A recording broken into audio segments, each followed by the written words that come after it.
Hi, welcome, and I hope you will enjoy the next 30 minutes because this is all about communication. Communication is what keeps our world together. It is the texture that makes mutual understanding but also can create a lot of conflict in our world. So, congratulations for your decision to understand how we can work together better in an ever-changing world, to understand what are people's needs to be motivated and what demotivates them, and also to apply all this knowledge in your everyday life and in your JCI life. Welcome to Global Communicator Masterclass. My name is Marlen Wehner, and I've been working with thousands of people throughout the last years as a trainer for leaders, entrepreneurs, and those who want to take over responsibility in their communities. I'm also a coach for people who are struggling maybe with themselves, but also with the situations around them. So I got the information from a lot of people and I tensed them down for today's masterclass to give you the essence of communication knowledge. The thing that I came across when I worked with so many people all over the years was that very often they had the best intentions. They were masters on their fields. They were people who just had great ideas, but they had one issue. They couldn't get it across. They couldn't make people believe in their ideas. And they didn't understand why not everybody was as enthusiastic as them about it. But to understand how people would make decisions, it is important to understand what are people's needs. What are people's needs when it comes to information, but also when it comes to a certain behavior and to a certain relationship they might want to need. So this is something we're going to dig in deeper today. The first thing that we are looking at is the world we are living in. We have to understand that our world is changing. Our world is not the same that it was last year. Our world is not the same that it was 10 years ago. But hence our communication styles have not changed that much. They are not applying in each and every situation. And that comes out as a problem even more, that there are more information and more people are questioning what they are being told. So the number one thing that we have to build when it comes to mutual understanding and great communication is trust. And trust, how do we build that?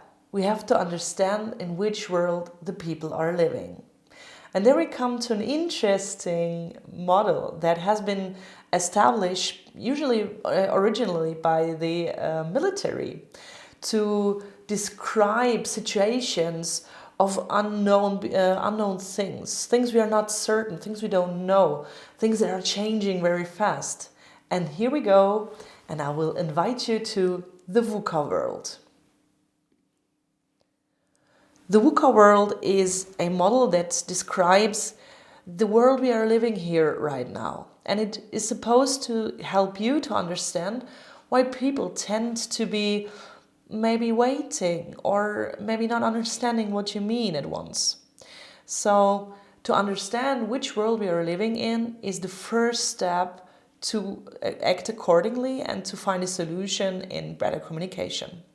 VUCA is an acronym and it stands for V, volatility. That means things are changing very fast and in a big extent, which means that what applies today might not apply tomorrow. And also the extent of changes is very, very big and is also very fast.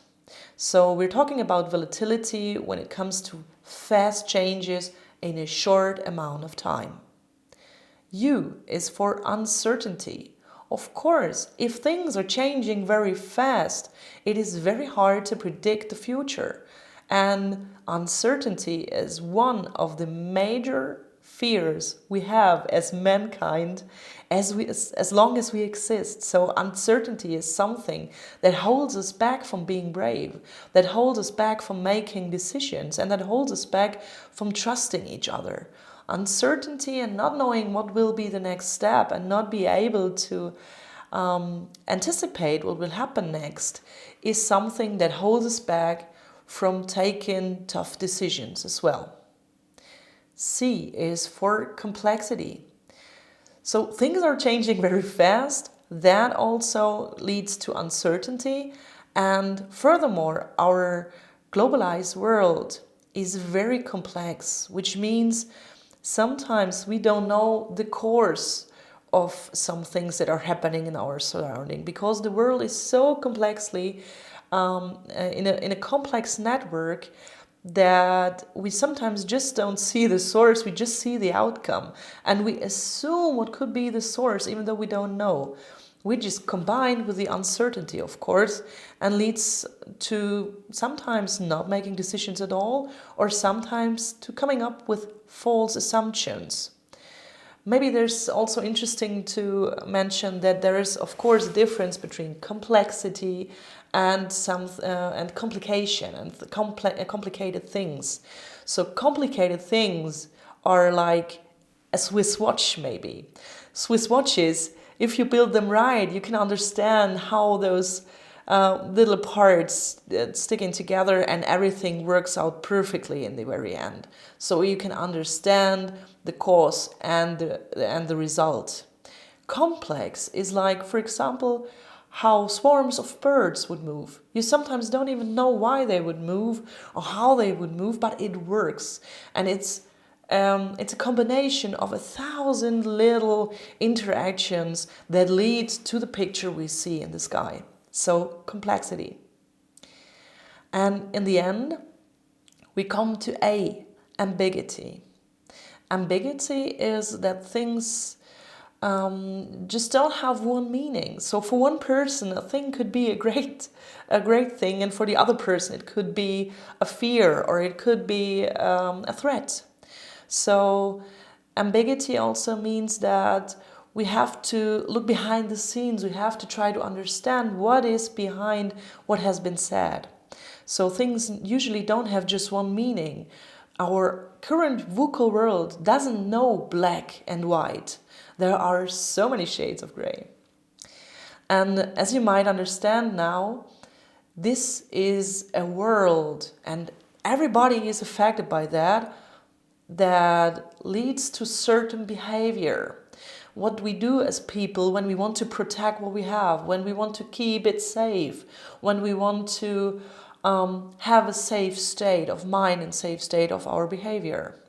But the positive side is that the answer to all those VUCA challenges is also VUCA. So how can we handle that? And also maybe on a good note, of course, everybody is affected by that. So I wouldn't say it's a problem at all. It's just the world we are living in.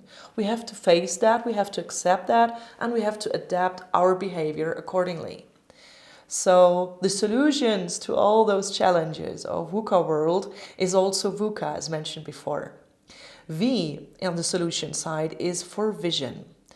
If you have a fixed star, a northern star that guides you, a vision that guides you even through the storm, then people can understand what is happening. They can follow this guiding star and they can understand, okay, this is the common vision. This is what we are all working on. Even though there are many changes, maybe, there is a common vision we are working on. And we were working on that whatever happens. So next thing is understanding. We have to create an understanding, a mutual understanding, but also an atmosphere of understanding where it is allowed to make mistakes, where it is allowed to try things out, where it is also allowed to speak out loudly what you feel right now. So understanding for each other and understanding what is happening around me, it is crucial to succeed in VUCA world. The C in the solution side stands for clarity. Clarity is the most important thing when it comes to communication. So try not to overwhelm people with information, because there are thousands of impressions we have as adults walking through our days. There are emails, there is advertisement, there are people giving us advices we didn't ask for, we asked for whatever. But clarity, so being very concise, being very precise what you mean, and also make sure that you are understood and that you understood what has been said. So it's, it takes two to tango. It takes two to be clear, to clarify communication. So clarity is the C, which helps to tackle the complexity of VUCA world. And last but not least, how to behave is agile. So agility is the A of solutions. Agility is the behavior that is, let's say, not that long term. We have a vision we are working on, but we are able to adapt our behavior, we are able to adapt our communication, we are able to adapt our actions according to the need of the situation we are in right now. So we're setting manifold small steps and small goals instead of having one big one far, far away. But yeah, work on site, go on site, and be agile in whatever you do, and adapt your behavior on the situation right in front of you to find a proper solution. So you see, the world we are living in is the same for everybody. But we tend to sometimes think it is only us that is affected. So it is very important for you to understand that VUCA world is something that affects all of us, that we have to handle wherever we live in the world, whatever age we have, whether we are leaders, whether we are kids. So the world is changing very fast, and we, as intelligent creatures, we have to adapt to that change. So there's also a little task in your workbook where you can think about VUCA world and how it affects your everyday life. Can you spot something that is according to that? Can you spot some situation that is explainable with the concept of VUCA world? For example, the behavior or the communication styles of your co-workers, friends, or maybe your business partners. Think about it. And if you want to work with the workbook right now, you may pause the video and come back in a few minutes. Let's move on to, now that we know how the world is working and how the VUCA world is affecting all of us and all of our behavior and how we perceive the world, it might be important not just to understand what is around us, but also what's in here. And psychologists came up with the idea that there are 3 key aspects that are affecting our behavior, that are affecting our motivation. So when it comes to be a leader in our ever-changing world, it is of course also to not just sell our ideas, but also set people in action. So make something happen, create impact. And this is when it comes to motivational styles. And talking about motivation, you might have heard of the term of internal motivation. Internally, what is the source of my motivation? I do it for the sake of the task itself. I want to do this. So this is the motivation we want to have in people. We don't want to push them. We don't want to remind them all the time. We don't want to create a surrounding of urgency. We want them to stick with their tasks. We want them to stick with our visions. And this is when it comes to 3 keys to this motivation. So this kind of motivation is something that is created by our inner feelings, let's say, about our inner needs. And there are 3 key needs that I want to talk with you about right now. The first thing that is very important for us as human beings, because we are social beings, is positive relationships. People want to be together with others. They want to cooperate. They want to interact. And of course, the extent may be totally different, but still it is an exception if somebody doesn't even want to be with anybody at any time. So generally speaking, positive relationships is something that thrives us and that gives us the wish to participate, that gives us the wish to contribute to a common goal. So when you are able to create positive relationships to people, when you are able to set an atmosphere where positive relationships can take place, and that will be the best way to get the people interacted, to use the network that you're creating, like the swarm intelligence that you're creating, and it's also the way to make people feel responsible for something. They have taken over, for example, a task or something like that. So, first of all, people want to be in positive relationships. We want to talk maybe about our feelings in a certain extent. We want to be acknowledged for our successes and efforts. We want to be seen and heard. Second thing is autonomy. Autonomy means that I am free to take own decisions, that I am able to shape the world around me and take decisions and make actions according to my needs and what I think would be the right thing in that very time. So creating a surrounding of autonomy for you as leaders means that you create the possibilities of taking decisions for people, that they are able to decide what they want to do, that they are able to also get their own ideas across, inspire you. However that might be expressed, autonomy is always a way of giving the people the freedom they need. Of course, also autonomy or the need for autonomy varies a lot between the people. So there might be some who don't need that much. They are okay with being part of the team. They are okay with working together and they flourish when they can work together with people. Others do need the autonomy of working alone, for example, or lead in their certain way. So as well as with the positive relationships, autonomy can be comes in a very broad range. And the third one is competence. We want to achieve something. People tend to they want to accomplish tasks. They want to support the team. They want to support the positive relationships they have, and they want to feel competent in what they do. So on the first hand, we have, if they don't have it, we have to support them in developing the skills they need to succeed in a certain task. On the other hand, we have to support them to use what they already have and also acknowledge the competence they already have. So when it comes to competence, it's like, do I feel ready for this?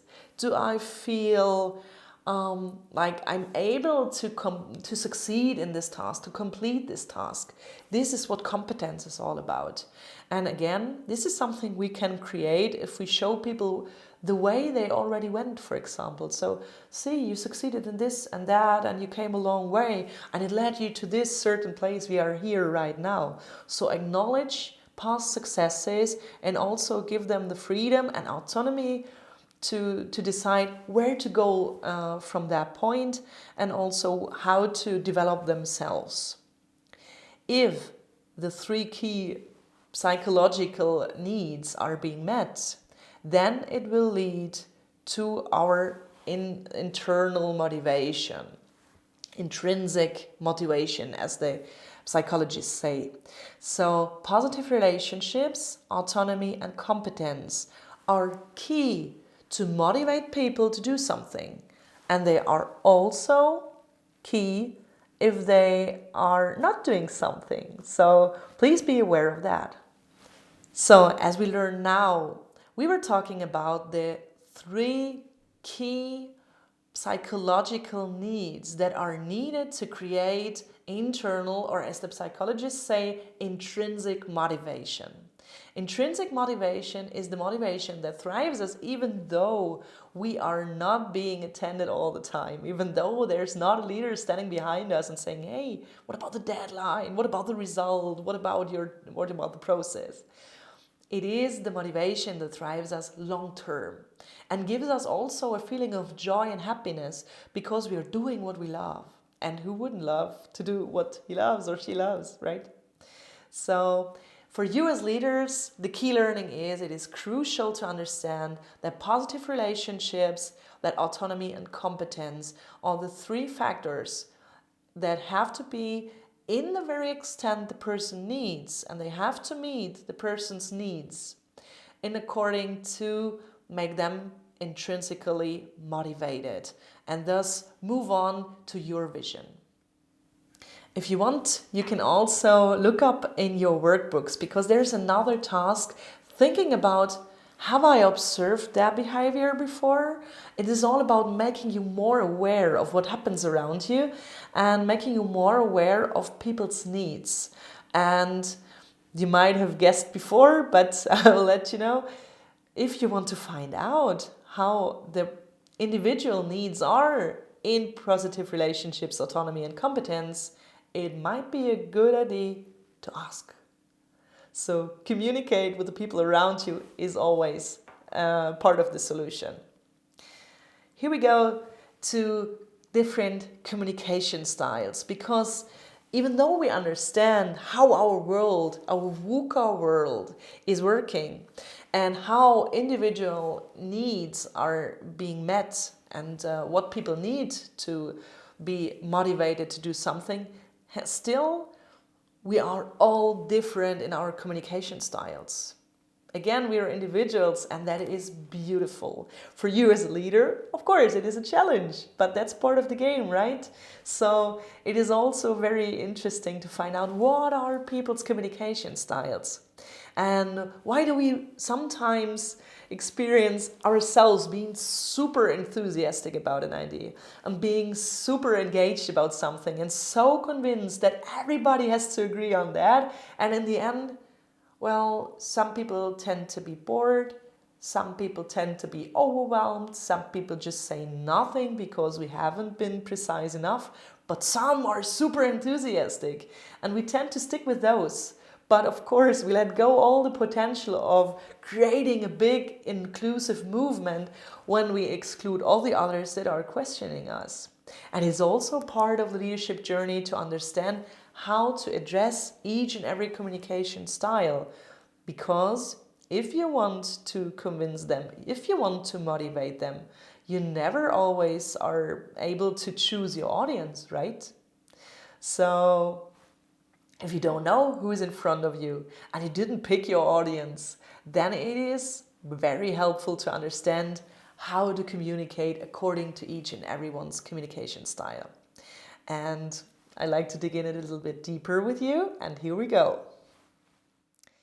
So first of all, you have to understand that there are people who are more goal-oriented.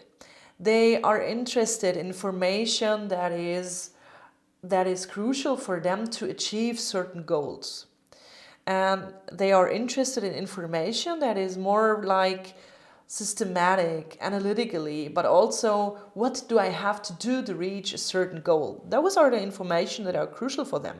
And they have filters for that. So they will wait for those information. They will listen very well on that ear, like the goal-oriented ear, and they will wait for you to bring those information in according to get them into the process, to get them on board and to work together with them successfully. On the other hand, there are people that are more people-oriented. For those people, it is very important to be inclusive. It is very important to be engaging, to be enthusiastic, to express feelings maybe. So for them, it is important not just what is the goal, but who is in the team, who will support us, and is everybody involved? Did we ask for everybody's opinion, for example? So first of all, the two ends of the scale are goal-oriented or people-oriented. On the other hand, we want to add some more dimension, which is about how would you communicate that? How would you behave when you want to communicate with people or when you want to achieve a goal? And there are still two ways to do that. You can be more extroverted, more outgoing, more communicating, delivering more information, delivering more energy, giving more energy into the process. Or you might be more of an introverted person that is thinking more about things, that are more concerned about the process, maybe about the how are we doing things, not just what are we doing and who is involved, but more of a how are we doing things, and please tell me why are we doing things. And you see, talking about extremes also is a thing that comes up with some black and white, and this is why we are combining the both of those dimensions, and we come to 4 different sectors. Of course, and this should be mentioned as a disclaimer, everybody communicates to a certain extent in all of those behavior types, all of those communication types. But still, we tend to prefer one of those, like what are we want to achieve, but also how do we send communication. And the first step would be to be aware, how do we communicate? So am I maybe a bit too much in one direction? What could I learn from that? And the second thing after we understand ourselves is to understand the others. So here we go. We at first have people who are very goal-oriented and who are very driven to reach those goals. This is why they would give a lot of energy to reach the goals in a short amount of time. So those people tend to communicate also very clear, sometimes directive, but also will ask, how do we get there? So they will not be the most patient ones. They will ask you questions like, okay, what is needed? Who is involved? What will we do? It could be also very short, like it's talking in bullet points. This is a communication style that sometimes offends people without being even offensive. It's just their need to communicate and their need of information. On the other hand, of the extroverted, we have people who are as talkative as well, maybe even more, so they are very outgoing, and they need to be addressed in the same way they communicate. They want to be entertained, they want to be involved, they want to be innovative, they want to share their ideas. Those people are people-oriented, so they want to get in touch with you, they want to have a positive relationship, and maybe they also want to please you. And thus they are giving a lot of input. This is the way they do it. So those people are extroverted and people-oriented, and they tend to be sometimes, for some people, overwhelming. Overwhelming, especially for those who are on the opposite side of our matrix. On the opposite side of the matrix are those who are goal-oriented and still introverted. So if you're goal-oriented and an introvert, it means that you are very analytic in a sense, that you need information on a very deep level. Those people will ask you questions like, oh, please send me all the emails, I will read them. You will never hear that from somebody who's extroverted and people-oriented. They were like, oh, I can improvise, never mind. So on the other hand, we have people who really need to understand. And if you are an analytic person, and if you are very analytic in your communication style, you might tend to overwhelm people with details. You might tend to be more analytic than other people would understand. They might not be able to follow your thoughts. And on the other hand, you come up with very structured and deep and elaborated ideas. So this is very important. And also to understand that if you have somebody in your team that talks like very systematically, is in love with details and writes a lot of long emails with a lot of attachments, this could be somebody who just wants to make sure that the quality of your work and that the process is on top quality. So those are the ones who might need also a bit more of time. So please be aware of that. If you want to involve them in a certain work, it might be helpful to communicate beforehand.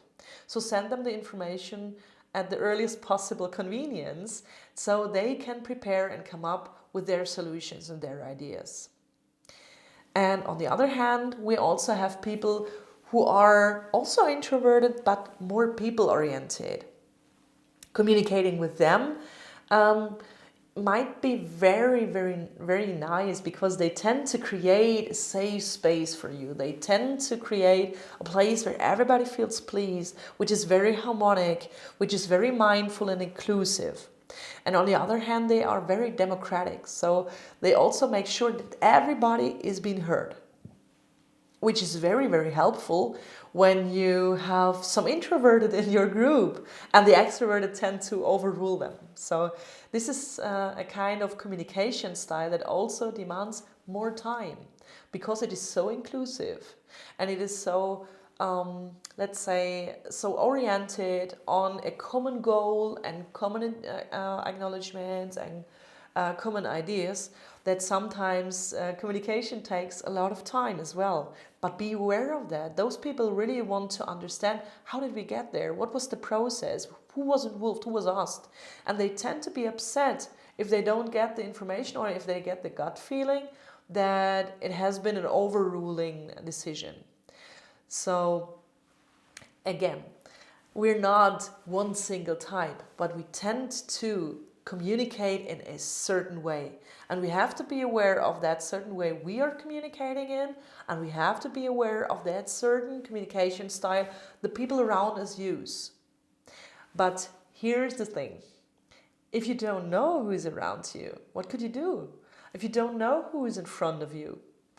Well, first of all, you could observe. You could listen, because leadership is also about listening, not just sending, It's very much about listening and observing and understanding what is happening around you. And understanding what is happening around you, understanding other people's communication styles will help you to adapt to their communication styles. If you don't have the possibility to do that, because you're giving a lecture, because you're giving us maybe a speech in front of people you don't know yet, or a big group where you don't know how to address whom, it is recommended to address each and every type of them. So, but in a certain order. I would try to address those first with the first information, the most important information, how to achieve the goal. So you get your extroverted, goal-oriented people, and they are like, okay, I know everything, I can zoom out. Which is okay, because they will zoom out anyways, if you're unlucky. But to making them satisfied and say them, okay, those are the main topics, this is what you have to know, those are the bullet points, this is why you were here today. This will help you to attract those people and meet those people's communication style.